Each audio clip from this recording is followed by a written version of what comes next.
Psalms oordenkingsreeks saam met my, Rinus van Sion in Parys, en is heerlik om vanmôre aan die begin van hierdie nuwe week saam met jou te kuier en stil te word met God se woord. Vanmôre is die beurt van Psalm 81. As jy hierdie Psalm gaan lees vandag, die hart van hierdie Psalm is: as my volk maar na my wou luister. Toe Dawid hierdie gees, die sing van Psalms bekend gestel het tydens die tempelgesang, was die Psalm vir dit bedoel. As aanbidders van God sien ons hom as ons krag, ons sterkte. Hy sal ons beskerm, ondersteun en verlos.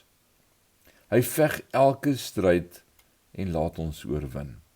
Dis deur sy genade dat ons deur elke taak, swaar kry en konflik kom.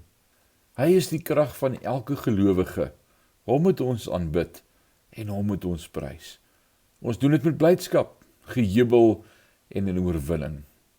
Wanneer ons hom met harp en trompet aanbid, wys dat God met vreugde aanbid moet word, maar ook met reverence en godly fear. Daar is nie 'n tyd wat ons God nie moet prys nie. God is altyd gereed om ons lofsang te ontvang, maar ons moet tyd maak om dit saam met medegelowiges te doen. Vanmôre wil ek sê, u verdien al die lof en die eer. Kom ons aanbid saam vanmôre. Vader, heerlike voorreg wat ons het vanmôre om saam u naam te kan aanroep, u te aanbid. Vanmôre saam te verklaar as gelowiges wat reg oor die wêreld versprei is. U is ons God en daar's niemand anders buite u nie. U naam moet aanbid word en die ganse aarde sal proklameer, u is ons koning.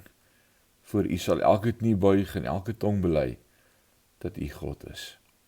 Word verheerlik in hierdie dag, ook deur ons lewens, elkeen van ons, in Jesus naam. Amen.